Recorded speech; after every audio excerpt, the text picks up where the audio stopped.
Phần 1. Thành phố từ cát bụi. Chào mọi người, tối nay chúng ta đang đứng trước một cảnh tượng mà nếu nhìn bằng mắt thường, bạn có thể nghĩ rằng chẳng có gì ở đây ngoài gió nóng, cát mịn và một bầu trời tối sẫm trải dài đến vô tận. Tôi đang nói về một vùng đất phẳng lặng ở Trung Đông, nơi ban đêm gió thổi qua nghe như tiếng thì thầm, và mặt đất dưới chân tưởng chừng vô tri lại đang che giấu hàng nghìn năm ký ức. Nếu bạn thực sự bước chân vào nơi này cách đây 4.000 năm, rất có thể bạn sẽ không sống sót được quá lâu, không phải vì quái vật hay lời nguyền, mà vì sức nặng của một đô thị khổng lồ vận hành theo những quy tắc nghiêm khắc hơn bất kỳ thành phố hiện đại nào. Vì vậy, trước khi bạn cảm thấy thoải mái, hãy dành chút thời gian để thích video và đăng ký. Nhưng chỉ khi bạn thực sự thích những gì tôi làm ở đây. Và nếu bạn đang nghe tôi vào lúc này, hãy để lại một bình luận cho tôi biết bạn đang ở đâu và bây giờ là mấy giờ tại nơi bạn sống. Bây giờ, hãy tắt đèn, có thể bật quạt để có tiếng ồn nhẹ nhàng, và chúng ta hãy cùng nhau bắt đầu hành trình tối nay. Tôi đứng đó, trong trí tưởng tượng của mình, giữa đêm tối của sa mạc và cố gắng hình dung ra một thành phố từng được xem là lớn nhất thế giới. Không phải kiểu lớn theo nghĩa nhà chọc trời hay xa lộ nhiều tầng, mà là lớn theo nghĩa con người lần đầu tiên dồn tụ lại với số lượng khổng lồ, cùng thở chung một bầu không khí, cùng chia sẻ nguồn nước, luật lệ và nỗi sợ hãi. Thành phố ấy mang tên Babylon. Ngay từ khi cái tên này xuất hiện trong những câu chuyện, nó đã không còn đơn thuần là một địa danh, mà trở thành biểu tượng của sự phồn vinh, của quyền lực và cũng của sự mong manh đến kỳ lạ. Có một điều thú vị mà tôi luôn nghĩ đến khi nói về Babylon. Thành phố này sinh ra từ đất, lớn lên nhờ đất và cuối cùng lại tan biến vào chính đất đó. Không có đá vôi đồ sộ như ở Ai Cập, không có rừng gỗ bạt ngàn để dựng nên những công trình bền vững. Babylon được xây bằng gạch bùn, thứ vật liệu tưởng như tạm bợ. Điều này khiến nhiều người hiện đại cười nhẹ, cho rằng đó là giới hạn công nghệ. Nhưng tôi thì không nghĩ vậy. Tôi thấy ở đây một quyết định có tính toán, dùng thứ sẵn có nhất, thứ rẻ nhất, nhưng bù lại bằng tổ chức, bằng số lượng và bằng sự lặp lại không mệt mỏi của lao động con người. Một bài học của trí tuệ tuổi già mà tôi rút ra là thế này: bền vững không chỉ nằm ở vật liệu, mà nằm ở cách con người duy trì hệ thống của mình qua thời gian. Khi tôi kể câu chuyện này, tôi không thể không mỉm cười một chút trước nghịch lý lớn. Babylon nằm ở một nơi mà nếu nhìn trên bản đồ tài nguyên, bạn sẽ gạch đỏ và ghi chú bất lợi. Khí hậu khô nóng, ít mưa, không rừng, không mỏ đá lớn. Vậy mà chính tại nơi ấy, một nền văn minh đã nở rộ đến mức người ta phải thốt lên rằng nếu xét về quy mô, nó vượt xa sự lộng lẫy của mọi thành phố cùng thời. Thông tin bên lề mà ít người để ý là chính sự thiếu thốn này đã buộc cư dân Babylon phải trở nên sáng tạo hơn mức bình thường. Không có lựa chọn dự phòng, họ chỉ có một con đường, làm cho đất và nước nghe lời mình. Tôi thường hình dung cảnh những người thợ đầu tiên đào kênh dưới nắng gắt, mồ hôi nhỏ xuống đất khô, và từng nhát cuốc như một lời tuyên bố thầm lặng rằng chúng ta sẽ ở lại đây, không phải vì đất tốt sẵn, mà vì chúng ta sẽ làm cho nó tốt. Và chính ở điểm này, một cụm từ tranh luận học thuật thường được nhắc đến xuất hiện: liệu Babylon là kết quả của điều kiện tự nhiên hay là sản phẩm thuần túy của tổ chức xã hội? Tôi nghiêng về vế thứ hai, nhưng tôi cũng hiểu vì sao cuộc tranh luận này chưa bao giờ kết thúc. Bởi nếu không có hai dòng sông lớn chảy qua vùng Lưỡng Hà, có lẽ mọi thứ đã khác. Nhưng nếu không có bàn tay con người điều khiển dòng nước đó, thì hai con sông ấy cũng chỉ là những dải nước vô nghĩa giữa sa mạc. Có lúc tôi tự hỏi, nếu bạn là một người dân Babylon bình thường, bạn sẽ cảm thấy thế nào khi sống trong một thành phố mà mọi thứ đều phụ thuộc vào hệ thống chung? Nước đến đúng mùa thì bạn sống, kênh đào bị tắc thì bạn đói. Luật lệ được khắc trên đất sét không phải để trang trí, mà để nhắc nhở rằng trật tự là thứ giữ cho thành phố không tự sụp đổ. Nghe có vẻ căng thẳng, và đúng là căng thẳng thật, nhưng cũng chính áp lực đó đã tạo nên một xã hội kỷ luật hiếm thấy trong thời cổ đại. Tôi kể đến đây thì thường có người đùa rằng nghe giống một công ty khởi nghiệp quy mô lớn quá, và tôi bật cười vì so sánh đó không hoàn toàn sai. Babylon giống như một dự án khổng lồ, nơi mỗi thế hệ tiếp tục xây trên nền móng của thế hệ trước. hy vọng rằng công trình sẽ tồn tại lâu hơn đời mình. Trò đùa thứ hai mà tôi hay nghĩ đến là nếu Babylon có mạng xã hội, chắc hẳn bản tin sẽ toàn là thông báo về nước, kênh đào và thuế, không có ảnh mèo, chỉ có gạch bùn. Và trò đùa thứ ba, nhẹ nhàng hơn. Thành phố này được xây bằng bùn, nhưng lại khiến hậu thế lạy trong tranh cãi suốt hàng nghìn năm. Khi đêm càng sâu, tôi càng cảm nhận rõ hơn sự im lặng của nơi từng đông đúc đến khó tin. Im lặng này không phải là trống rỗng, mà là im lặng của một ký ức đã lắng xuống rất sâu. Babylon, ở thời điểm huy hoàng nhất, không chỉ là một thành phố. Nó là một thử nghiệm vĩ đại về khả năng con người tự tổ chức, tự nuôi sống và tự tin rằng mình có thể thách thức hoàn cảnh. Và chính vì thế, dù mọi bức tường đã tan thành cát, câu chuyện của nó vẫn chưa bao giờ chịu nằm yên. Phần 2. Lưỡng Hà và định mệnh nước. Khi câu chuyện trôi đi khỏi bóng tối của đêm đầu tiên, tôi nhận ra rằng để hiểu Babylon, tôi không thể chỉ nhìn vào những bức tường đã sụp đổ hay những cái tên còn sót lại trong sách vở. Tôi buộc phải nhìn rộng hơn, nhìn vào một vùng đất mà người xưa gọi là Lưỡng Hà, nơi hai con sông lớn cắt ngang sa mạc như hai vệt sáng hiếm hoi giữa màu nâu khô khốc. Ở đây, số phận của mọi thành phố, mọi vương triều và mọi con người đều gắn chặt với nước theo cách gần như tàn nhẫn. Quá nhiều nước thì lũ lụt cuốn trôi tất cả, quá ít nước thì đất hóa chết, và chỉ một sự cân bằng mong manh mới cho phép sự sống tiếp tục. Tôi hay tưởng tượng mình đứng trên bờ sông vào một buổi sáng rất xa xưa. Dòng nước chảy chậm, đục màu phù sa, không hề đẹp theo kiểu lãng mạn. Nhưng chính thứ nước đục đó lại là kho báu lớn nhất mà Babylon sở hữu. Không phải vàng, không phải đá quý, mà là khả năng nuôi sống hàng trăm nghìn con người trên cùng một vùng đất. Ở góc nhìn hiện đại, đây là một nghịch lý. Tài nguyên quan trọng nhất lại là thứ không thể cất giữ, không thể sở hữu riêng lẻ, mà buộc phải chia sẻ và quản lý tập thể. Và thế là, từ rất sớm, nước đã trở thành trung tâm của quyền lực. Một thông tin bên lề khá kỳ quặc mà tôi từng đọc khiến tôi nhớ mãi. Người Babylon không nhìn sông như một thực thể hiền hòa. Với họ, sông vừa là ân nhân, vừa là kẻ thù. Họ tổ chức lễ nghi để cầu xin sự điều hòa của nước, nhưng đồng thời cũng xây dựng hệ thống kênh đào, đập nước như thể đang trói dòng sông lại. Có học giả từng tranh luận rằng chính thái độ hai mặt này đã hình thành nên tâm lý Babylon, vừa tôn kính tự nhiên, vừa không ngừng tìm cách kiểm soát nó. Cụm từ tranh luận học thuật quen thuộc ở đây là mối quan hệ quyền lực giữa con người và môi trường, và Babylon thường được đưa ra như ví dụ kinh điển. Tôi dừng lại khá lâu ở điểm này bởi nó gợi cho tôi một bài học mang tính trí tuệ tuổi già.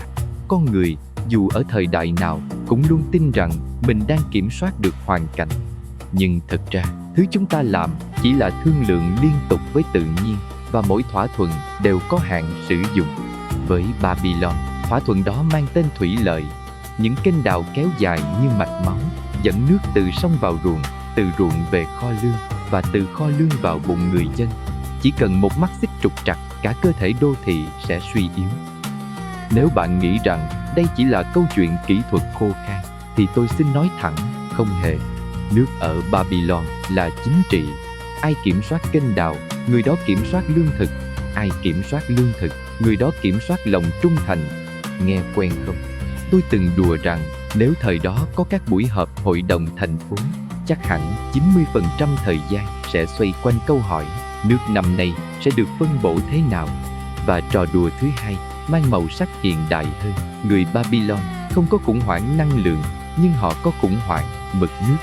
Trò đùa thứ ba thì hơi mỉa mai. Một nền văn minh vĩ đại lại phụ thuộc vào việc trời có mưa đúng lúc hay không. Lưỡng Hà, xét cho cùng, không phải là thiên đường. Nó là một vùng đất buộc con người phải trưởng thành sớm. Không có chỗ cho sự ngẫu hứng, không có chỗ cho lười biếng kéo dài. Mỗi mùa vụ là một canh bạc, và mỗi quyết định về nước là một lời đặt cược cho sự sống còn. Chính trong áp lực đó, Babylon hình thành nên kỷ luật và khả năng tổ chức đáng kinh ngạc. Một số học giả cho rằng nếu không có môi trường khắc nghiệt này, Babylon có lẽ đã không bao giờ trở thành trung tâm lớn đến vậy. Ý kiến này gây tranh cãi, nhưng tôi thấy nó có sức nặng. Tôi cũng không thể bỏ qua một chi tiết cảm giác rất đời thường, mùi của vùng đất này. Hãy tưởng tượng mùi bùn ướt dưới nắng nóng, mùi nước sông pha lẫn mùi cỏ dại và mồ hôi con người. Đó không phải mùi dễ chịu, nhưng đó là mùi của sự sống đang được duy trì bằng nỗ lực tập thể. Khi tôi nhắm mắt lại và tưởng tượng cảnh đó, Babylon không còn là một khái niệm trừu tượng mà trở thành một nơi rất thật, rất gần. Và thế là trước khi Babylon trở thành biểu tượng của quyền lực hay huyền thoại, nó trước hết là câu chuyện về nước. Một câu chuyện không hào nhoáng, không lãng mạn, nhưng bền bỉ và nghiệt ngã. Dòng nước ấy vừa nâng đỡ thành phố, vừa âm thầm nhắc nhở rằng chỉ cần lơ là, tất cả có thể sụp đổ nhanh hơn bạn tưởng. Có lẽ chính từ đây, nhịp điệu căng thẳng và kỷ luật của Babylon đã được định hình, để rồi dẫn chúng ta bước tiếp vào câu chuyện về cách con người biến vùng đất khắc nghiệt này thành một thành phố do chính họ tạo ra. Phần 3. Khi con người tạo ra thành phố. Từ dòng nước và bùn đất của lưỡng hạ, tôi bắt đầu thấy rõ hơn một điều: Babylon không phải là món quà được trao sẵn, mà là kết quả của một chuỗi quyết định có chủ ý. Thành phố này không mọc lên theo cách tự nhiên như một ốc đảo tình cờ được phát hiện, nó được làm ra. Tôi nhấn mạnh chữ đó bởi ở Babylon, gần như mọi thứ từ ruộng đồng, đường xá đến nhịp sống hàng ngày đều mang dấu vết của sự can thiệp có hệ thống của con người. Ở đây, đô thị là một dự án tập thể kéo dài nhiều thế kỷ. Tôi hình dung những lớp gạch bùn xếp chồng lên nhau, phơi nắng, rồi lại được dùng để xây tường. Mỗi viên gạch không có tên người thợ, nhưng cả bức tường thì có ý nghĩa. Nó nói rằng chúng ta đã đồng ý ở lại, đã đồng ý cùng nhau dựng lên một nơi để sống, và đã đồng ý tuân theo những quy tắc chung để nơi này không sụp đổ. Một thông tin bên lề ít người để ý là trong nhiều giai đoạn, việc sản xuất gạch và xây dựng ở Babylon được tổ chức như một nghĩa vụ xã hội. Không chỉ vì nhu cầu kiến trúc mà vì việc xây dựng chính là cách gắn kết cộng đồng, biến cư dân thành người của thành phố. Có người từng hỏi tôi, vậy Babylon khác gì một ngôi làng lớn? Câu trả lời nằm ở tổ chức. Làng có thể dựa vào thói quen và mối quan hệ cá nhân, thành phố thì không. Babylon buộc phải phát minh ra những cách quản lý mới, từ phân công lao động, lưu trữ lương thực đến việc ghi chép và giám sát. Chính tại đây, một cuộc tranh luận học thuật quen thuộc thường xuất hiện: đô thị hóa có phải là hệ quả tất yếu của nông nghiệp hay là bước nhảy vọt về tư duy tổ chức? Babylon một lần nữa đứng ở trung tâm của cuộc tranh luận này như một minh chứng sống động. Tôi hay dừng lại ở khoảnh khắc tưởng tượng rất đời. Buổi sáng ở Babylon không phải cảnh bình minh lãng mạn, mà là tiếng ồn, tiếng người gọi nhau, tiếng gia súc, tiếng bước chân trên đường đất nện. Đô thị sinh ra tiếng ồn, và tiếng ồn đó là dấu hiệu của sự sống tập trung. Trò đùa đầu tiên của tôi ở đây là nếu bạn yêu sự yên tĩnh, Babylon chắc chắn không phải nơi dành cho bạn. Trò đùa thứ hai, thành phố này có thể đã phát minh ra ô nhiễm tiếng ồn từ rất sớm. Và trò đùa thứ ba, hơi mỉa mai, sống giữa hàng trăm nghìn người, nhưng bạn vẫn có thể cảm thấy cô đơn, một cảm giác rất hiện đại, hóa ra đã xuất hiện từ thời cổ đại. Điều khiến tôi ấn tượng nhất không phải là quy mô, mà là nhịp điệu. Babylon vận hành như một cơ thể lớn. Mỗi khu vực có chức năng riêng, mỗi nhóm người có vai trò rõ ràng. Người trồng trọt, người chăn nuôi, thợ thủ công, thương nhân, tư tế, tất cả cùng tồn tại trong một mạng lưới phụ thuộc lẫn nhau. Nếu một nhóm gặp trục trặc, ảnh hưởng sẽ lan ra toàn thành phố. Ở đây, trí tuệ tuổi già mà tôi rút ra là càng phức tạp, hệ thống càng mong manh. Babylon đã chọn con đường phức tạp, và vì thế họ phải trả giá bằng kỷ luật và sự cảnh giác liên tục. Có một chi tiết cảm giác nhỏ nhưng rất thật: mùi của thành phố, mùi bùn, mùi khói từ lò nung gạch, mùi thức ăn, mùi động vật. Đó là mùi của sự đông đúc.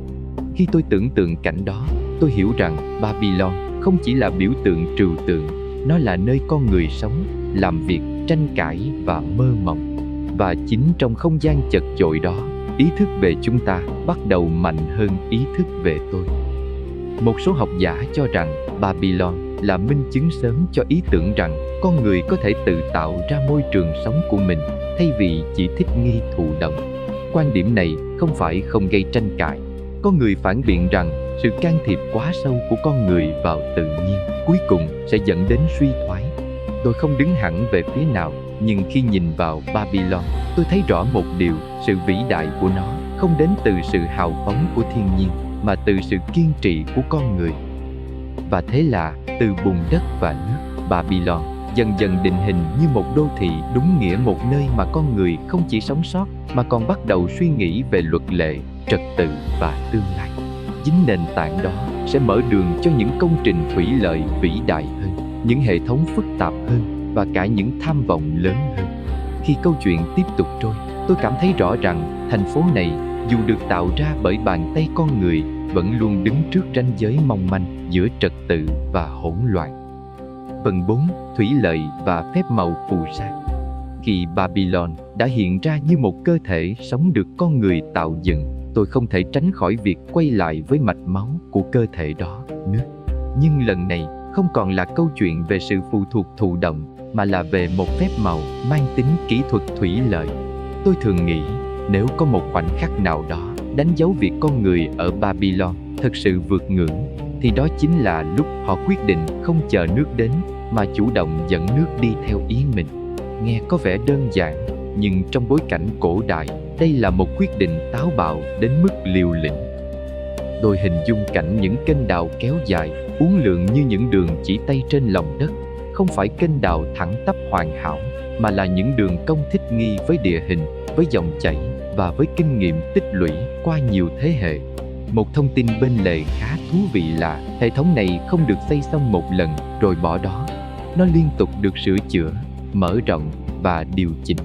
Mỗi mùa lũ, mỗi đợt hạn đều để lại bài học, và bài học đó lại được ghi nhớ bằng cách thay đổi cấu trúc kênh. Nói cách khác, thủy lợi Babylon không chỉ là kỹ thuật mà là trí nhớ tập thể được khắc vào đất. Ở đây xuất hiện một cụm từ tranh luận học thuật rất quen, nhà nước thủy lợi. Một số học giả cho rằng chính việc quản lý nước quy mô lớn đã dẫn đến sự hình thành quyền lực tập trung và bộ máy hành chính phức tạp. Người khác thì phản biện rằng quyền lực có trước rồi mới dùng thủy lợi như công cụ. Tôi không định giải quyết cuộc tranh luận này, nhưng tôi thấy rõ một điều, khi bạn kiểm soát được nước, bạn đang kiểm soát nhịp thở của thành phố. Và khi nhịp thở đó đều đặn, Babylon có thể lớn lên vượt xa giới hạn thông thường. Có lúc tôi tự hỏi, cảm giác của một người nông dân Babylon sẽ ra sao khi lần đầu tiên thấy nước chảy vào ruộng mình từ một kênh đào nhân tạo. Có lẽ đó là khoảnh khắc vừa nhẹ nhõm, vừa sợ hãi. Nhẹ nhõm vì mùa màng được cứu, sợ hãi vì nhận ra rằng cuộc sống của mình giờ đây gắn chặt với một hệ thống mà bản thân không thể tự kiểm soát. Đây là trí tuệ tuổi già mà tôi thường nhắc đến. Càng nhiều tiện nghi, con người càng lệ thuộc vào cấu trúc xã hội, và tự do cá nhân dần nhường chỗ cho sự ổn định tập thể. Tôi không thể không thêm một chút hài hước ở đây. Trò đùa đầu tiên, nếu Babylon có khẩu hiệu, có lẽ sẽ là có nước là có tất cả. Trò đùa thứ hai, người Babylon chắc hẳn đã quen với việc tranh cãi về việc mở hay đóng cống nước, giống như chúng ta ngày nay tranh cãi về điều hòa nhiệt độ. Và trò đùa thứ ba, hơi chua chát, một thành phố có thể tồn tại nhờ nước, nhưng cũng có thể bị bóp nghẹt bởi chính thứ đó nếu quản lý sai. Chi tiết cảm giác trong phần này luôn làm tôi ấn tượng là âm thanh. Tiếng nước chảy trong kênh, tiếng nước tràn qua đập nhỏ, tiếng bùn xệt khi dòng nước đầu tiên chạm vào ruộng khô. Đó là âm thanh của sự sống được kích hoạt. Khi tôi tưởng tượng cảnh này trong đêm yên tĩnh, nó giống như một bản nhạc nền chậm rãi, đều đặn, mang nhịp điệu Aesthetic rất riêng của một nền văn minh cổ. Nhờ thủy lợi, Babylon không chỉ tự nuôi sống mình mà còn tạo ra dư thừa. Dư thừa lương thực dẫn đến dư thừa thời gian, và dư thừa thời gian thì mở đường cho những thứ khác, nghệ thuật, khoa học, tôn giáo và cả tham vọng chính trị. Đây là một chuỗi nguyên nhân hệ quả mà nhiều nhà nghiên cứu đồng ý, dù vẫn còn tranh cãi về mức độ. Nhưng tôi thấy khó có thể phủ nhận rằng không có hệ thống nước này, Babylon khó lòng đạt đến quy mô mà chúng ta vẫn nhắc đến với sự kinh ngạc. Tuy nhiên, phép màu nào cũng có mặt trái. Hệ thống càng lớn, càng phức tạp thì chi phí bảo trì càng cao. Mỗi con kênh cần người trông coi, mỗi con đập cần sửa chữa. Chỉ cần một giai đoạn bất ổn chính trị hay xã hội, thủy lợi sẽ xuống cấp rất nhanh. Và khi nước không còn chảy đúng chỗ, mọi thành tựu khác cũng bắt đầu lung lay. Tôi thường coi đây là lời nhắc nhở âm thầm mà Babylon để lại cho hậu thế. Nền tảng vật chất của văn minh luôn cần được chăm sóc, nếu không, tất cả những gì xây trên đó chỉ là lâu đài cát. Khi phần này khép lại, tôi cảm nhận rõ rằng thủy lợi không chỉ giúp Babylon sống sót mà còn định hình tính cách của thành phố. Kỷ luật, tổ chức và sự phụ thuộc lẫn nhau không phải là lựa chọn mà là điều kiện bắt buộc. Chính từ đây, Babylon bước sang giai đoạn phồn thịnh, nơi đô thị không còn chỉ là nơi ở mà trở thành trung tâm của đời sống kinh tế và xã hội rộng lớn hơn. Phần 5. Một đô thị vượt thời đại. Khi nước đã được dẫn đi khắp nơi và mùa màng bắt đầu ổn định, Babylon bước vào một trạng thái rất khác. Nó không còn chỉ là một nơi để sinh tồn mà trở thành một đô thị đúng nghĩa. Tôi luôn thấy khoảnh khắc này đặc biệt thú vị, bởi đây là lúc con người bắt đầu sống cùng nhau, không chỉ vì cần nhau mà vì đã quen với việc ở gần nhau. Thành phố mở rộng, không gian dày lên và những mối quan hệ xã hội trở nên phức tạp hơn bao giờ hết. Tôi thử tưởng tượng mình đi bộ qua Babylon vào giờ cao điểm. Không có xe cộ, nhưng nhịp sống thì không hề chậm. Người mang hàng hóa trên lưng, người dắt gia súc, người ngồi bên đường trao đổi, mặc cả, cãi vã, rồi lại cười xòa. Đường phố không phải lúc nào cũng thẳng, nhưng chúng có logic riêng, dẫn người ta từ khu này sang khu khác như một mê cung đã được sử dụng đến mức mòn lối. Một thông tin bên lề khá thú vị là các khu dân cư ở Babylon thường hình thành quanh nghề nghiệp hoặc chức năng, tạo nên những khu chuyên biệt rất sớm so với nhiều nền văn minh khác. Ở đây, tôi thấy rõ sự khác biệt giữa một thành phố và một tập hợp nhà cửa. Babylon có nhịp điệu. Nhịp điệu này không do một cá nhân quyết định mà được tạo nên bởi hàng nghìn thói quen lặp lại mỗi ngày. Mở chợ, đóng chợ, phân phát lương thực, thu thuế, sửa kênh, xây tường, mọi thứ diễn ra theo lịch trình. Đây là lúc tôi thường nhắc đến một cụm từ tranh luận học thuật quen thuộc: đô thị như một hệ thống tự điều chỉnh. Một số học giả cho rằng Babylon đã đạt đến mức mà thành phố tự vận hành, vượt khỏi tầm kiểm soát trực tiếp của bất kỳ cá nhân nào. Ý kiến này gây tranh cãi, nhưng khi nhìn vào quy mô của Babylon, tôi thấy nó không hề vô lý. Có một trí tuệ tuổi già mà tôi rút ra ở đây: khi một cộng đồng đủ lớn, cá nhân không còn là trung tâm. Thay vào đó, trật tự trở thành ưu tiên hàng đầu. Babylon hiểu điều này rất rõ. Luật lệ, quy ước và cả những hình phạt nghiêm khắc không chỉ để trừng phạt mà để giữ cho nhịp sống chung không bị vỡ. Nghe thì có vẻ lạnh lùng, nhưng trong bối cảnh đó, đây là cách duy nhất để hàng trăm nghìn con người có thể cùng tồn tại trong một không gian hữu hạn. Tôi không thể bỏ qua yếu tố cảm giác rất đời thường của đô thị: mùi và ánh sáng. Ban ngày, bụi bay lên từ đường đất, ánh nắng phản chiếu trên những bức tường gạch bùng sáng màu. Ban đêm, đèn dầu le lói, tạo ra những mảng sáng tối chập chờn. Thành phố không ngủ hoàn toàn, nó chỉ đổi nhịp. Khi tưởng tượng cảnh này, tôi nhận ra rằng cảm giác đô thị về đêm mà chúng ta quen thuộc hôm nay thực ra đã có từ rất lâu. Đến đây, tôi xin chen vào 3 trò đùa nhẹ để giữ nhịp kể. Trò đùa đầu tiên: nếu có hướng dẫn du lịch thời cổ đại, Babylon chắc chắn sẽ được đánh giá rất đông, rất ồn, nhưng đáng trải nghiệm.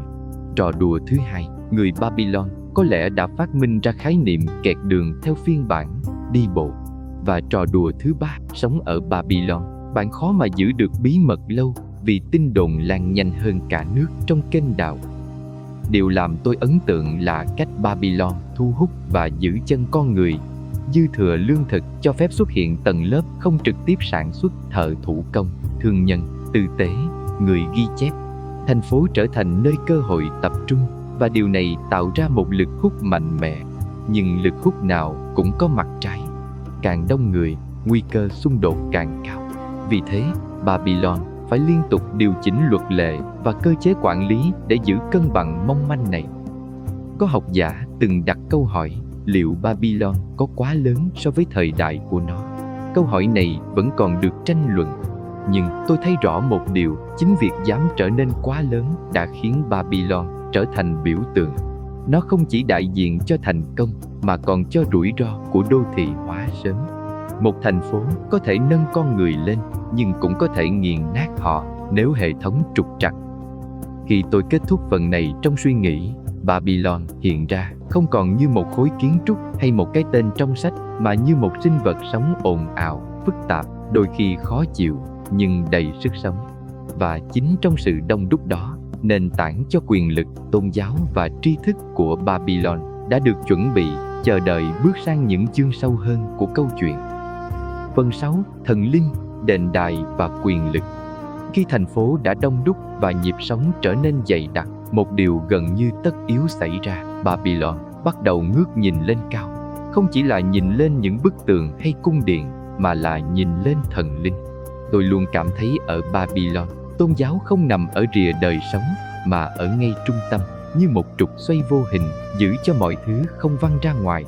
Ở đây, thần linh không phải khái niệm trừu tượng để an ủi tinh thần. Họ là những thế lực được cho là trực tiếp can thiệp vào mùa màng, chiến tranh, bệnh tật và cả vận mệnh cá nhân. Tôi tưởng tượng cảnh một ngôi đền lớn vươn lên giữa thành phố, bề thế hơn bất kỳ ngôi nhà nào xung quanh, không chỉ vì chiều cao mà vì ý nghĩa. Đền thờ là nơi kết nối con người với trật tự vũ trụ, và đồng thời là nơi quyền lực thế tục khoác lên mình chiếc áo thiêng liêng. Một thông tin bên lề ít người chú ý là nhiều đền thờ Babylon cũng đóng vai trò kinh tế. Chúng lưu trữ lương thực, quản lý đất đai và thậm chí cho vay. Nói cách khác, tín ngưỡng và tài chính không tách rời mà đan vào nhau rất chặt. Ở điểm này, một cụm từ tranh luận học thuật thường xuất hiện: tôn giáo như công cụ chính trị hay tôn giáo như nền tảng đạo đức. Với Babylon, câu trả lời không hề đơn giản. Một mặt, nghi lễ và thần thoại giúp củng cố quyền lực của giới cầm quyền. Mặt khác, chúng cũng tạo ra cảm giác trật tự và ý nghĩa cho người dân bình thường. Những người cần tin rằng cuộc sống khắc nghiệt của mình không phải là ngẫu nhiên vô nghĩa. Tôi không đứng hẳn về phía nào, nhưng tôi thấy rõ rằng nếu thiếu yếu tố thiêng liêng, Babylon khó lòng duy trì sự gắn kết xã hội lâu dài. Có một trí tuệ tuổi già mà tôi luôn nhớ khi nghĩ về điều này: con người không chỉ cần bánh mì, họ còn cần câu chuyện. Và ở Babylon, thần thoại chính là những câu chuyện lớn, giải thích vì sao thế giới vận hành như vậy, vì sao luật lệ phải được tuân thủ, và vì sao trật tự xã hội là cần thiết. Khi bạn tin rằng luật lệ phản ánh ý chí thần linh, việc phá luật không chỉ là chống lại nhà nước, mà là chống lại cả vũ trụ. Tôi cũng không thể bỏ qua cảm giác rất cụ thể khi bước vào không gian thiêng. Hãy tưởng tượng mùi hương, khói nghi lễ, tiếng cầu khấn vang vọng giữa những bức tường dày. Ánh sáng lọt qua khe cửa, chiếu lên tượng thần, tạo cảm giác vừa gần gũi vừa xa cách. Đây là nơi người Babylon tìm đến khi lo sợ, khi hy vọng và khi muốn giải thích những điều vượt ngoài hiểu biết của mình. Trong không gian đó, cá nhân tan vào cộng đồng và cộng đồng tan vào một trật tự lớn hơn. Đến đây, tôi xin thêm 3 trò đùa nhẹ để giữ nhịp kể. Trò đùa đầu tiên: nếu Babylon có lịch làm việc, chắc chắn sẽ có rất nhiều ngày nghỉ lễ, vì thần linh lúc nào cũng có việc để kỷ niệm. Trò đùa thứ hai: người Babylon có lẽ đã quen với việc vừa cầu nguyện vừa lo lắng xem thần có nghe mình không.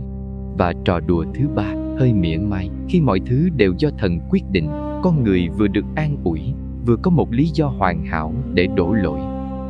Điều thú vị là chính sự gắn kết giữa tôn giáo và quyền lực đã tạo ra những công trình kiến trúc ấn tượng. Đền đài không chỉ để thờ phụng mà còn để phô diễn uy quyền. Chúng nhắc nhở người dân rằng trật tự hiện tại là vững chắc, được chống lưng bởi cả con người lẫn thần linh. Tuy nhiên, mặt trái của điều này là sự cứng nhắc. Khi trật tự được xem là thiêng liêng, việc thay đổi trở nên khó khăn hơn rất nhiều. Một số học giả cho rằng chính sự hòa trộn quá chặt giữa tôn giáo và quyền lực đã khiến Babylon dễ tổn thương khi niềm tin bị lung lay. Ý kiến này gây tranh cãi, nhưng tôi thấy nó đáng suy ngẫm.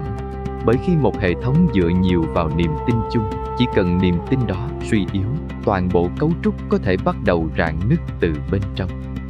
Khi phần này khép lại, tôi cảm nhận rằng Babylon không chỉ là một đô thị vật chất mà là một vũ trụ thu nhỏ, nơi con người, luật lệ và thần linh cùng tồn tại trong một mạng lưới chằng chịt. Chính mạng lưới đó đã giữ cho thành phố đứng vững qua nhiều thế hệ, nhưng cũng gieo mầm cho những căng thẳng âm ỉ. Và từ không gian thiêng liêng này, câu chuyện sẽ tiếp tục trôi về phía những tri thức được khắc lại, không phải trên đá, mà trên đất sét, thứ vật liệu khiêm nhường nhưng bền bỉ đến bất ngờ. Phần 7. Trí tuệ khắc trên đất sét. Rời khỏi những làn khói nghi lễ và tiếng cầu khấn vang vọng trong đền thờ, tôi lại thấy Babylon hiện ra dưới một hình dạng khác, lặng lẽ hơn, nhưng không kém phần bền bỉ. Tri thức được khắc trên đất sét, ở một nơi mà giấy chưa tồn tại, nơi mọi thứ đều dễ tan rã theo thời gian. Người Babylon đã chọn một cách lưu giữ ký ức vừa thô mộc vừa đáng kinh ngạc. Họ viết lên những tấm đất sét còn ướt rồi đem nung lên, biến lời nói thành vật chất. Và thế là trí nhớ của một nền văn minh được đóng băng trong bùn và lửa. Tôi thường dừng lại rất lâu ở hình ảnh một người ghi chép Babylon. Không phải học giả ngồi trong thư viện yên tĩnh, mà là một con người làm việc giữa nhịp sống ồn ào của thành phố. Trước mặt họ là đất sét, trong tay là cây bút nhỏ, và sau lưng là trách nhiệm nặng nề ghi lại luật lệ, giao dịch, lời thề và cả những câu chuyện về các vị thần. Một thông tin bên lề ít người để ý là nghề ghi chép không chỉ đòi hỏi kỹ năng mà còn đòi hỏi kỷ luật trí óc cao. Sai một ký hiệu, hậu quả có thể là tranh chấp đất đai, nợ nần hoặc thậm chí án phạt.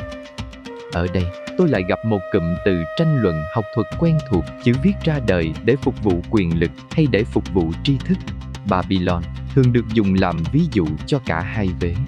Chữ viết giúp nhà nước quản lý thuế, luật pháp và tài sản, nhưng đồng thời cũng mở đường cho việc tích lũy và truyền lại kiến thức qua nhiều thế hệ.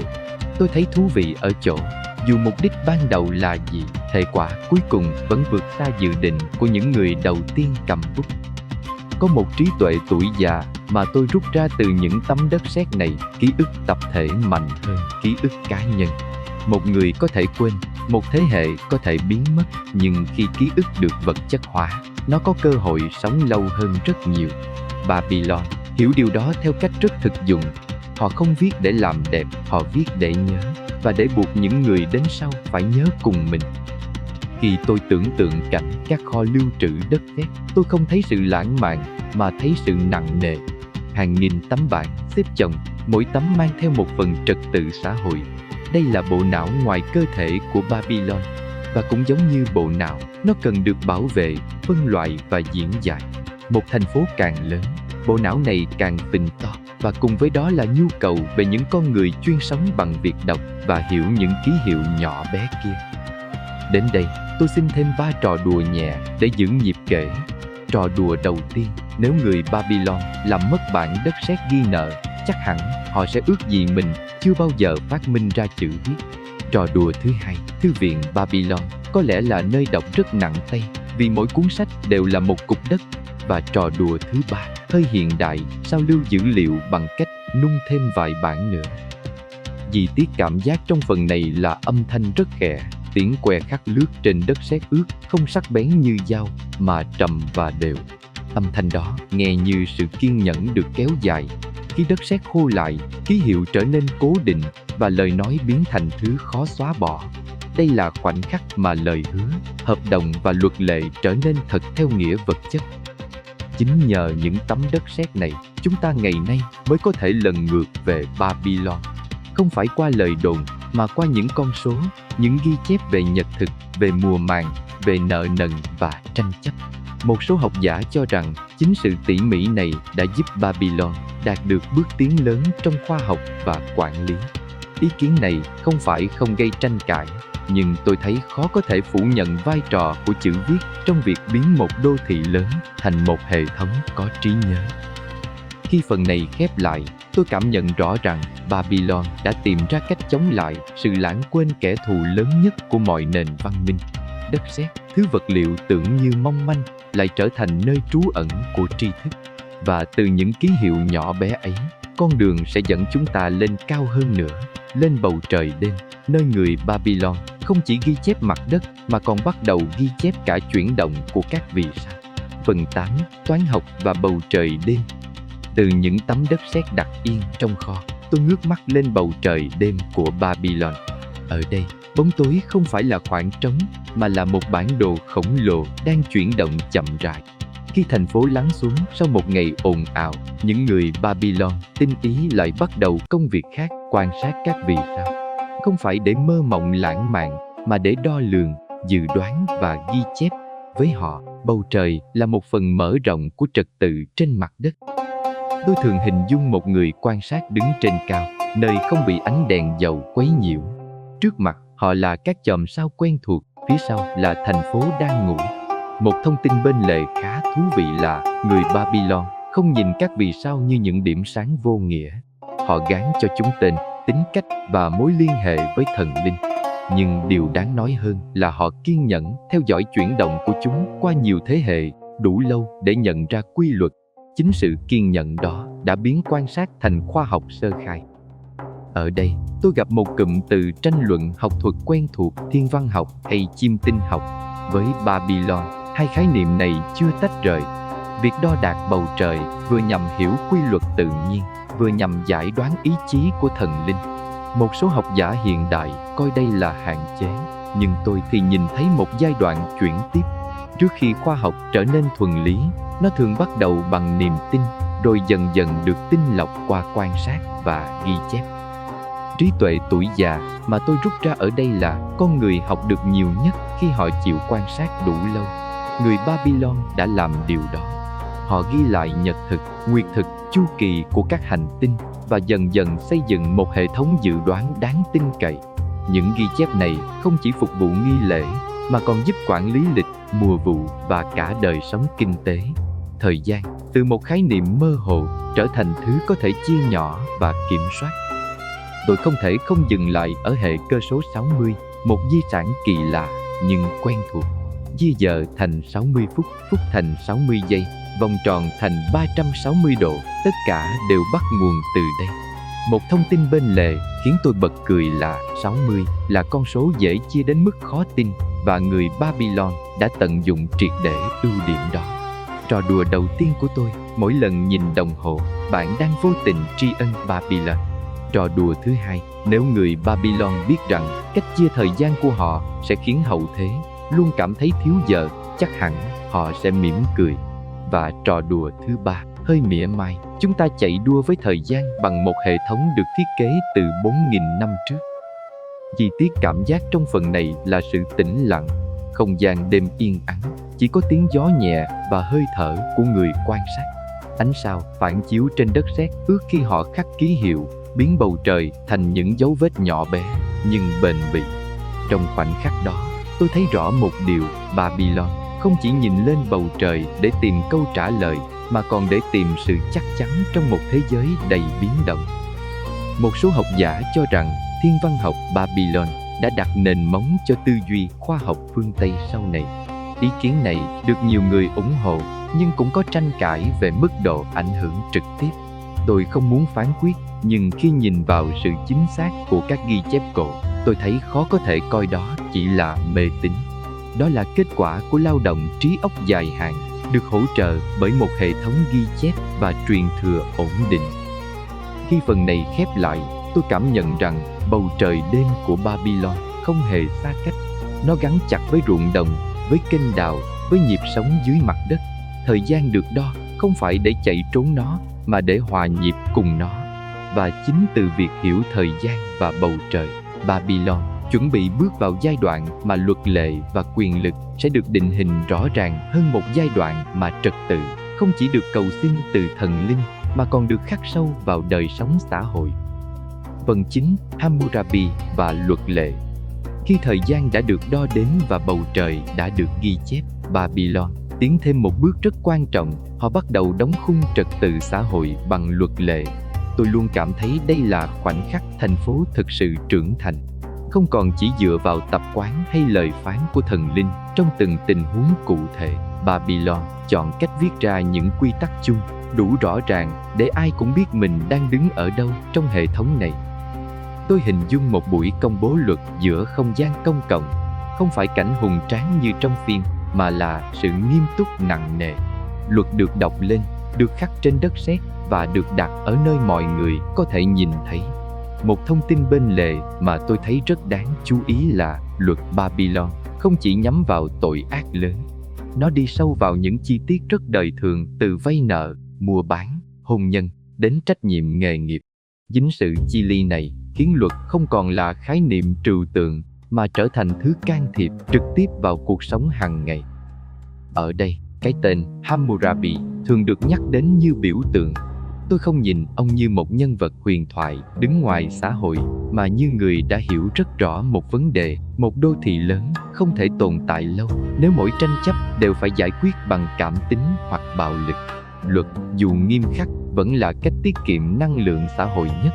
Và đó là trí tuệ tuổi già mà tôi luôn thấy đúng. Trật tự được chuẩn hóa giúp giảm xung đột, dù cái giá phải trả đôi khi là sự cứng nhắc. Một cụm từ tranh luận học thuật thường xuất hiện ở đây là luật pháp, vì công bằng hay vì kiểm soát. Với Babylon, hai điều này không tách rời. Luật bảo vệ trật tự, nhưng đồng thời cũng củng cố quyền lực của tầng lớp cầm quyền. Có học giả chỉ trích rằng luật Babylon thiên vị người có địa vị, trong khi người khác lại cho rằng chính việc có luật viết đã là bước tiến lớn so với sự tùy tiện trước đó.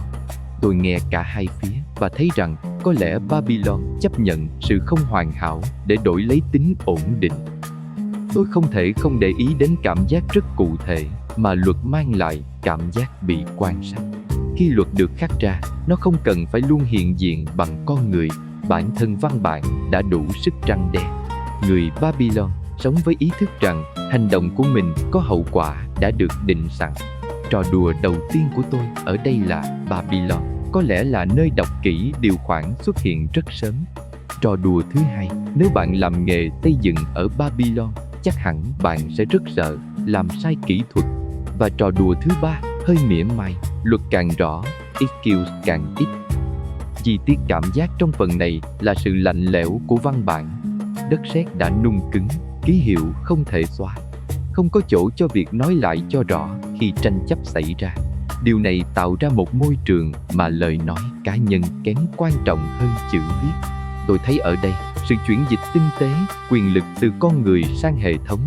Và khi hệ thống đủ mạnh, nó có thể tồn tại lâu hơn cả những người tạo ra nó. Một số học giả cho rằng chính luật Hammurabi đã giúp Babylon thống nhất và mở rộng ảnh hưởng trong một giai đoạn nhất định. Ý kiến này có cơ sở, nhưng cũng có tranh cãi về việc luật nghiêm khắc liệu có gây phản tác dụng về lâu dài hay không. Tôi không đưa ra kết luận, nhưng tôi thấy rõ rằng luật đã cho Babylon một lợi thế, khả năng dự đoán. Khi bạn biết trước hậu quả, bạn có thể điều chỉnh hành vi, và khi hàng trăm nghìn người cùng làm điều đó, xã hội trở nên ổn định hơn. Khi phần này khép lại, tôi cảm nhận rằng Babylon đã bước sang một cấp độ mới của tổ chức. Không chỉ có nước, đô thị, tôn giáo và tri thức, mà còn có luật lệ như khung xương vô hình. Khung xương này giữ cho cơ thể thành phố đứng thẳng, nhưng cũng hạn chế sự linh hoạt. Và chính từ sự căng thẳng đó, những tham vọng lớn hơn như việc xây dựng những công trình mang tính biểu tượng sẽ dần dần xuất hiện, kéo chúng ta đến câu hỏi lớn tiếp theo: liệu một kỳ quan như vườn treo có thực sự tồn tại? Phần 10. Vườn treo và nghi vấn lớn. Khi luật lệ đã đóng khung trật tự và thành phố vận hành như một cỗ máy lớn, trí tưởng tượng của con người Babylon bắt đầu vươn lên theo một cách rất khác. Không chỉ là tường thành hay cung điện, mà là một hình ảnh xanh mát, lạ lẫm giữa sa mạc, vườn treo. Tôi nói hình ảnh trước, bởi ngay từ đầu, công trình này đã tồn tại trong tâm trí nhân loại nhiều không kém trong thực tế. Một khu vườn bậc thang vươn cao, cây cối xếp tầng, nước chảy róc rách giữa không trung nghe thôi đã thấy mâu thuẫn với mọi thứ tôi vừa kể về đất khô, nắng gắt và kỷ luật khắc nghiệt. Tôi thử đặt mình vào vị trí một người Babylon bình thường, nghe kể về khu vườn ấy. Có lẽ cảm giác đầu tiên không phải là tự hào mà là ngạc nhiên. Bởi nếu thủy lợi đã là kỳ công, thì việc đưa nước lên cao, nuôi cây trên những tầng đất nhân tạo còn là một bước táo bạo hơn nữa. Một thông tin bên lề khá thú vị là trong nhiều mô tả cổ, khu vườn không được gọi là treo theo nghĩa lơ lửng. Từ ngữ gốc thường mang nghĩa nhô ra hay ở trên cao. Nhưng qua thời gian và dịch thuật, hình ảnh treo đã bám chặt vào trí tưởng tượng của chúng ta. Ở đây, tôi gặp một cụm từ tranh luận học thuật nổi tiếng: vườn treo Babylon có thật hay chỉ là huyền thoại? Đây không phải là câu hỏi mới, và có lẽ cũng chưa có câu trả lời cuối cùng. Một số học giả tin rằng khu vườn thực sự tồn tại, được xây dựng như một biểu tượng quyền lực và kỹ thuật. Người khác lại cho rằng đó là sự phóng đại của các tác giả sau này, những người chưa từng tận mắt chứng kiến Babylon thời huy hoàng. Tôi đứng giữa hai luồng ý kiến, vừa bị hấp dẫn bởi hình ảnh, vừa dè dặt trước sự thiếu vắng bằng chứng khảo cổ rõ ràng. Trí tuệ tuổi già mà tôi rút ra ở đây là con người rất giỏi biến thành tựu kỹ thuật thành huyền thoại. Một hệ thống thủy lợi phức tạp khi được kể lại qua nhiều thế hệ có thể dễ dàng hóa thành một khu vườn kỳ diệu vượt ngoài khả năng con người. Và ngược lại, một huyền thoại đẹp đẽ cũng có thể thúc đẩy người ta tin rằng quá khứ từng vĩ đại hơn hiện tại rất nhiều. Vườn treo, theo cách đó, vừa là câu chuyện về kỹ thuật, vừa là câu chuyện về ký ức tập thể. Tôi không thể không thêm 3 trò đùa nhẹ để giữ nhịp kể. Trò đùa đầu tiên, nếu vườn treo thực sự tồn tại, chắc hẳn người làm vườn ở Babylon là những kỹ sư thủy lợi đội mũ lá. Trò đùa thứ hai, đây có lẽ là công viên trên cao sớm nhất trong lịch sử loài người. Và trò đùa thứ ba, hơi mỉa mai, ngay cả khi không tồn tại, vườn treo vẫn là công trình rất tốn giấy mực tranh luận. Chi tiết cảm giác trong phần này là màu sắc, giữa bảng màu nâu vàng của sa mạc và gạch bùn, màu xanh của cây cối trở nên gần như siêu thực.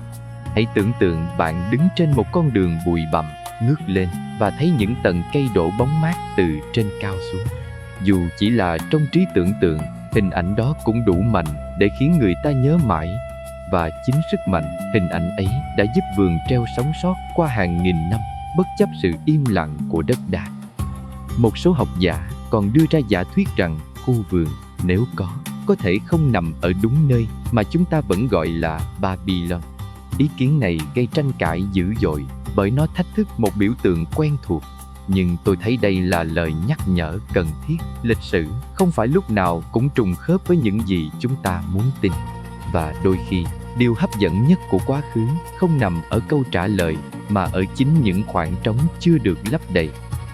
Khi phần này khép lại, tôi cảm nhận rằng vườn treo, dù là thực hay ảo, đã hoàn thành một vai trò quan trọng.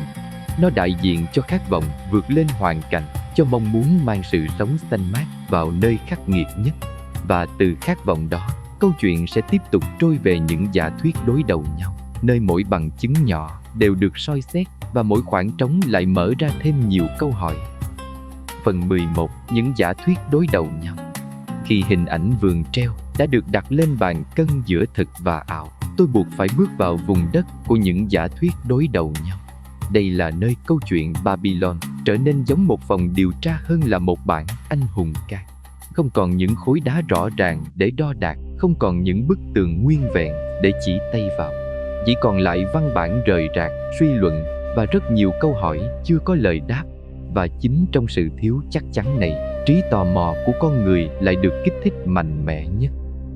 Tôi bắt đầu với nhóm giả thuyết đầu tiên, vườn treo thực sự tồn tại ở Babylon. Những người ủng hộ quan điểm này thường dựa vào các mô tả cổ điển về kích thước, cấu trúc bậc thang và hệ thống đưa nước lên cao.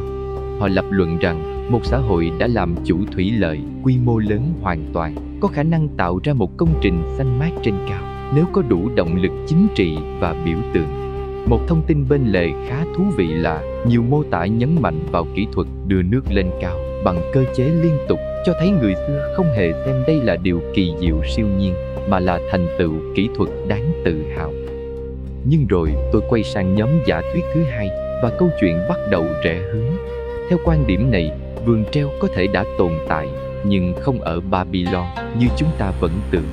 Một số học giả cho rằng sự nhầm lẫn địa danh trong các ghi chép cổ, cộng với việc các tác giả sau này viết dựa trên nguồn thứ cấp đã tạo ra một sự dịch chuyển ký ức. Đây là lúc cụm từ tranh luận học thuật quen thuộc xuất hiện, sai lệch truyền thống văn bản.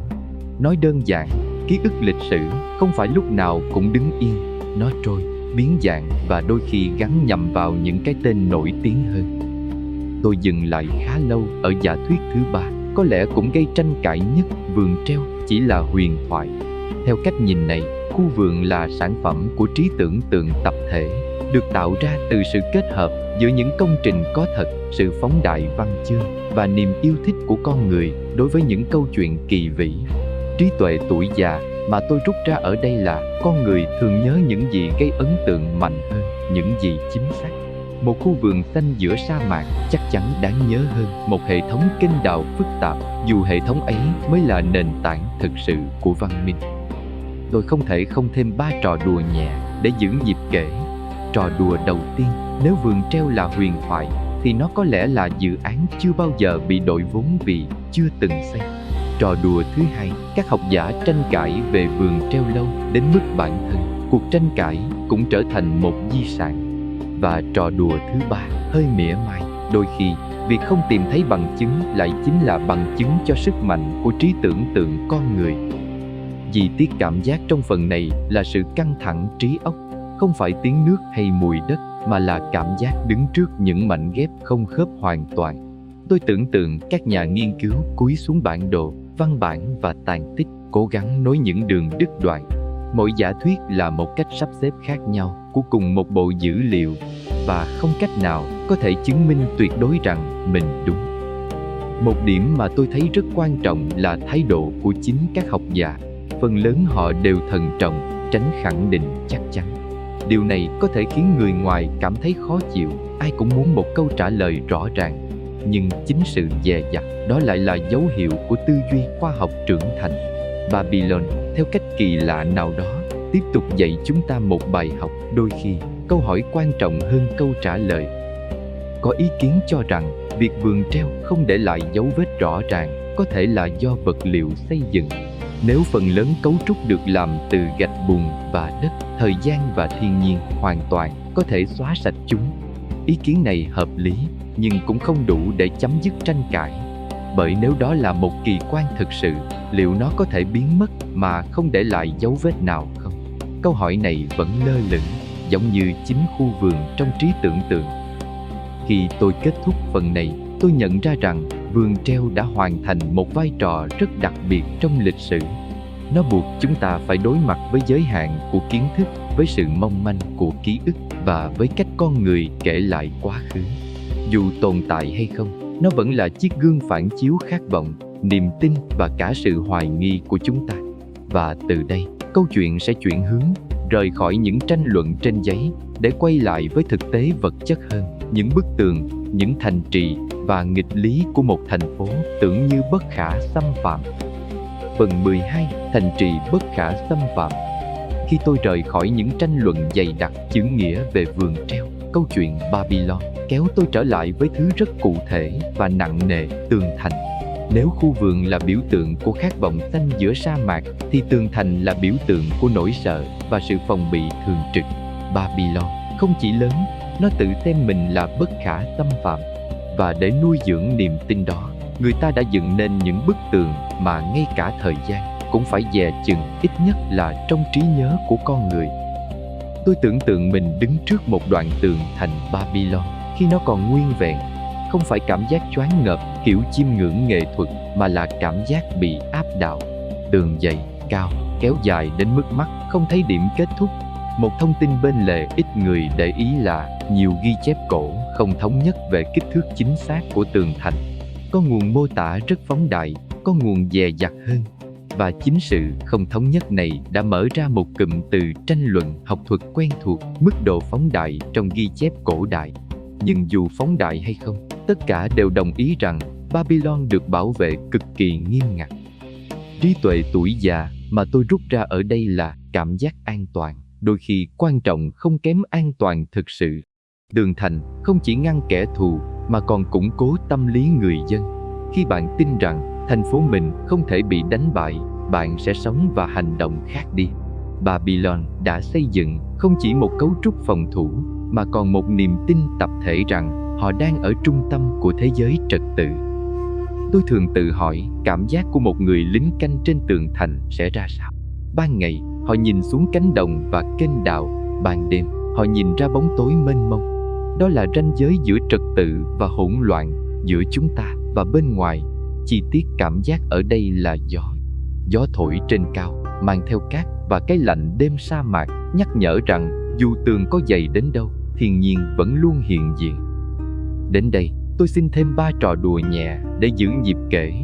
Trò đùa đầu tiên, nếu Babylon có khẩu hiệu an ninh, chắc chắn sẽ là cẩn thận đến mức dư thừa. Trò đùa thứ hai, với tường thành như vậy, kẻ thù có lẽ phải cân nhắc rất lâu trước khi gõ cửa. Và trò đùa thứ ba, hơi mỉa mai, khi bạn xây tường đủ lớn, bạn bắt đầu tin rằng mình không cần phải thay đổi nữa. Chính ở điểm này, một nghịch lý lớn xuất hiện. Babylon được bảo vệ tốt đến mức gần như không bị chinh phục bằng bạo lực trực diện trong suốt một thời gian dài. Nhưng điều đó không đồng nghĩa với bất tử. Một số học giả cho rằng chính cảm giác an toàn tuyệt đối đã làm giảm khả năng thích nghi của thành phố. Khi mối đe dọa từ bên ngoài không còn quá rõ ràng, những vấn đề bên trong quản lý, kinh tế, xã hội trở nên nguy hiểm hơn rất nhiều. Đây là luận điểm gây tranh cãi, nhưng nó xuất hiện thường xuyên trong các phân tích về sự suy tàn của các đô thị lớn. Tôi nhìn lại tường thành như một ẩn dụ. Nó giống như luật lệ và tôn giáo, cần thiết, mạnh mẽ, nhưng nếu quá cứng nhắc, có thể trở thành gánh nặng.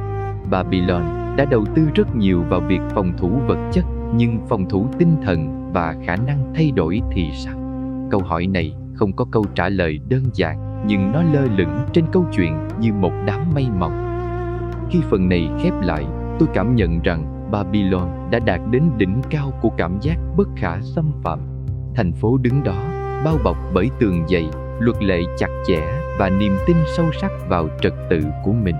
Nhưng chính lúc này, khi mọi thứ dường như ổn định nhất, những mầm móng mong manh nhất cũng bắt đầu xuất hiện. Và từ nghịch lý của tường thành, câu chuyện sẽ trôi sang một hướng bất ngờ hơn nhiều. Sự sụp đổ không đến từ gươm giáo, mà từ những thay đổi âm thầm và khó nắm bắt. Phần 13. Sụp đổ không tiếng gươm. Khi một thành phố tin rằng mình bất khả xâm phạm, tôi luôn có cảm giác đó là lúc nó dễ tổn thương nhất. Babylon bước vào giai đoạn này với đầy đủ những gì một đô thị cổ đại có thể mơ ước: tường thành kiên cố, luật lệ rõ ràng, tôn giáo gắn kết và tri thức tích lũy qua nhiều thế hệ. Và rồi, một nghịch lý lặng lẽ diễn ra. Sự sụp đổ không đến bằng tiếng gươm giáo vang trời, mà bằng những thay đổi chậm rãi, gần như không ai để ý trong đời sống thường ngày. Tôi tưởng tượng một buổi sáng ở Babylon vào giai đoạn cuối. Thành phố vẫn thức dậy như mọi ngày. Kênh đào vẫn dẫn nước, chợ vẫn mở, nghi lễ vẫn diễn ra.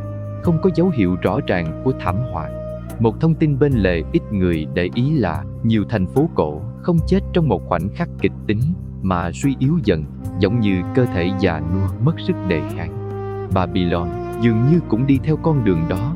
Các hệ thống phức tạp từng là sức mạnh, giờ đây trở thành gánh nặng cần bảo trì liên tục. Ở đây xuất hiện một cụm từ tranh luận học thuật quen thuộc: suy tàn nội sinh hay tác động ngoại sinh. Có học giả cho rằng Babylon suy yếu trước vì các vấn đề quản lý, kinh tế và xã hội. Người khác lại nhấn mạnh vai trò của áp lực bên ngoài và những biến động chính trị khu vực. Tôi nhìn hai lập luận này và thấy chúng không loại trừ nhau. Một hệ thống bên trong suy yếu sẽ dễ bị tác động từ bên ngoài hơn rất nhiều, và Babylon với tất cả sự phức tạp của mình không phải ngoại lệ. Trí tuệ tuổi già mà tôi rút ra ở đây là thành công kéo dài thường che giấu những vết nứt nhỏ. Khi mọi thứ hoạt động tốt, không ai muốn đặt câu hỏi khó. Ở Babylon, những câu hỏi về chi phí duy trì thủy lợi, về sự công bằng trong phân phối tài nguyên, hay về khả năng thích nghi của luật lệ có lẽ đã bị đẩy sang một bên. Không phải vì người ta không thông minh, mà vì hệ thống quá lớn để dễ dàng thay đổi. Tôi không thể không thêm 3 trò đùa nhẹ để giữ nhịp kể. Trò đùa đầu tiên, Babylon có lẽ đã đạt đến trạng thái nếu nó chưa hỏng, đừng sửa. Trò đùa thứ hai, thành phố lớn đến mức việc thay đổi một chi tiết nhỏ cũng cần một thế hệ. Và trò đùa thứ ba, hơi mỉa mai, đôi khi thành công quá lâu khiến người ta quên mất cách bắt đầu lại. Chi tiết cảm giác trong phần này là sự mệt mỏi, không phải mệt mỏi thể chất mà là mệt mỏi của hệ thống. Tôi hình dung những kênh đào cần nạo vét thường xuyên hơn, những bức tường cần sửa chữa, những kho lương cần quản lý chặt chẽ, trong khi nguồn lực không còn dồi dào như trước. Mọi thứ vẫn vận hành, nhưng với nhiều nỗ lực hơn, nhiều căng thẳng hơn. Và khi căng thẳng tích tụ, chỉ cần một cú đẩy nhỏ cũng có thể làm mọi thứ lệch hướng. Một số học giả cho rằng sự thay đổi trong dòng chảy sông ngòi và điều kiện môi trường cũng góp phần làm Babylon suy yếu. Ý kiến này gây tranh cãi, nhưng nó nhắc tôi rằng không có hệ thống nào tồn tại trong chân không. Babylon, dù đã chinh phục nước bằng kỹ thuật, vẫn phụ thuộc vào những biến động mà con người không thể kiểm soát hoàn toàn.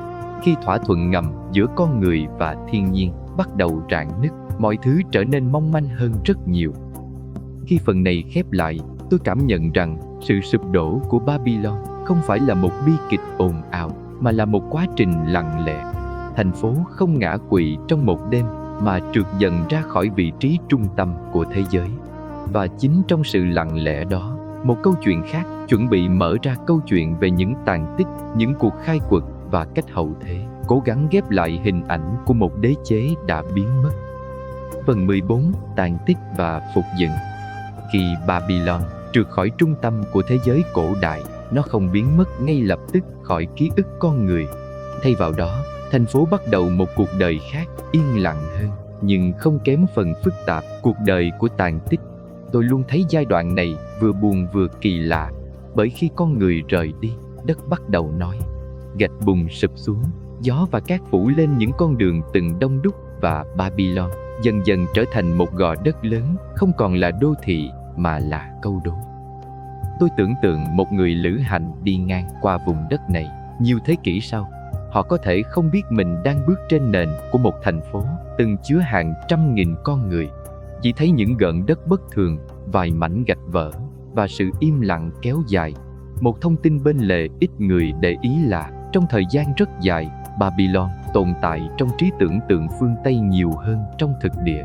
Nó sống trong sách vở, kinh thánh và các câu chuyện cổ, trong khi vị trí thật sự lại chìm dần dưới lớp phù sa và cát bụi.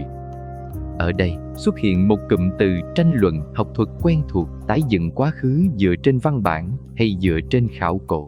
Trước khi những cuộc khai quật hiện đại diễn ra, phần lớn hiểu biết về Babylon dựa vào nguồn chữ viết của các nền văn hóa khác. Điều này khiến hình ảnh Babylon vừa rực rỡ vừa méo mó.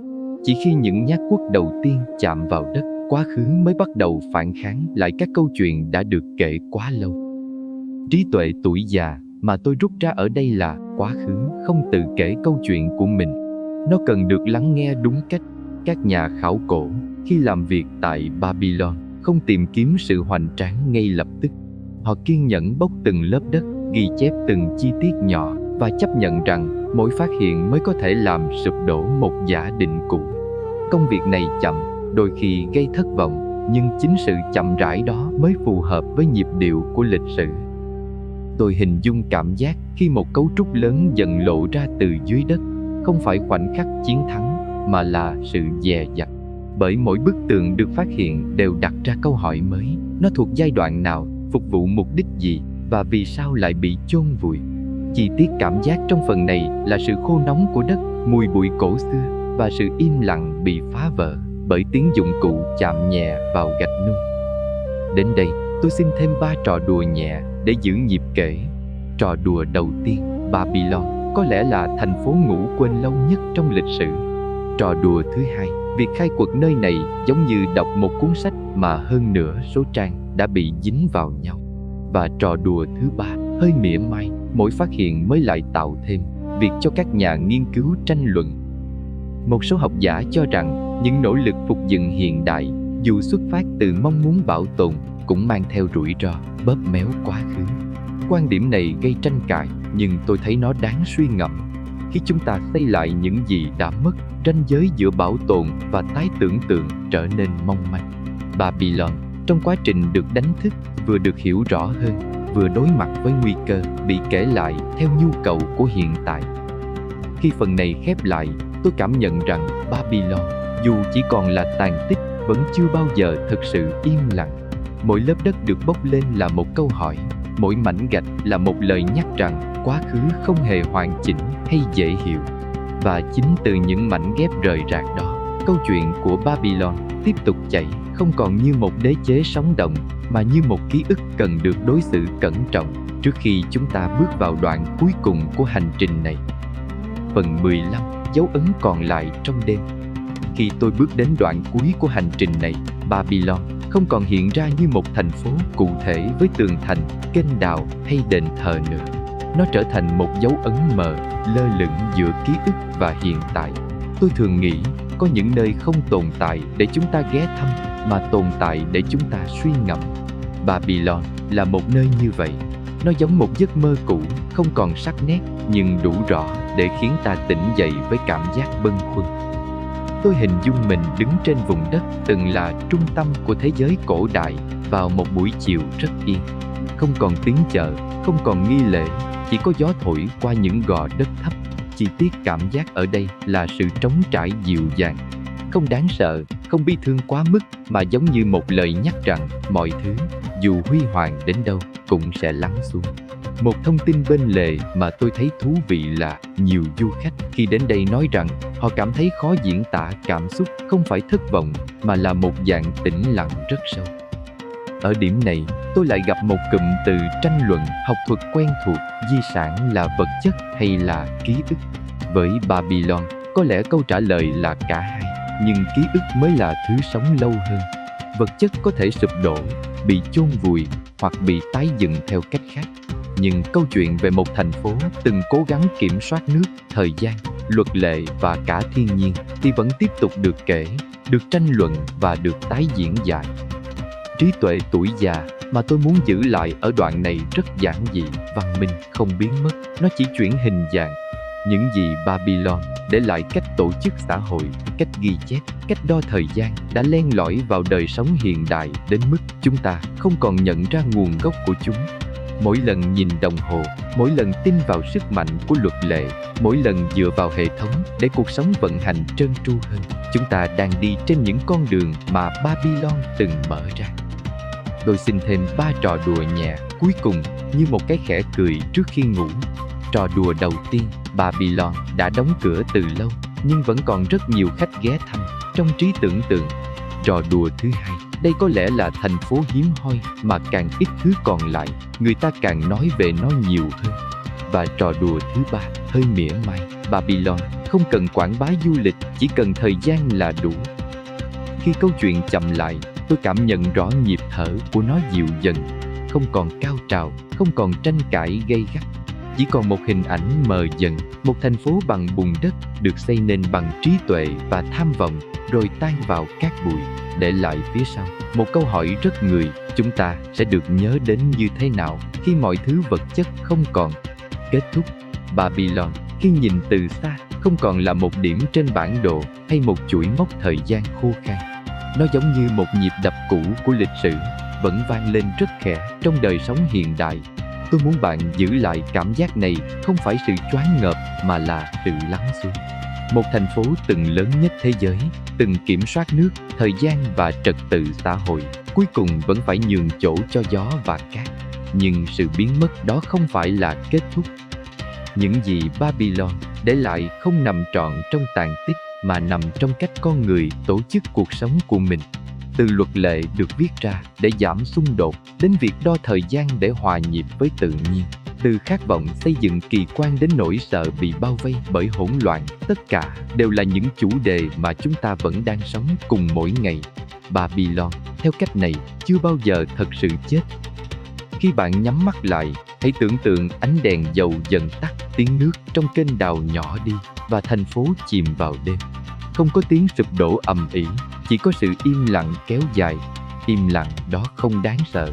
Nó giống như một lời ru, nhắc rằng mọi thứ đều có chu kỳ của mình và con người luôn để lại dấu vết dù lớn hay nhỏ trong dòng chảy thời gian. Và bây giờ, khi câu chuyện đã đi đến điểm cuối, tôi muốn bạn giữ lấy sự yên tĩnh này thêm một chút. Đừng vội quay lại thế giới ồn ào. Hãy để hình ảnh Babylon mờ dần như một giấc mơ cổ xưa đang tan ra trong bóng tối.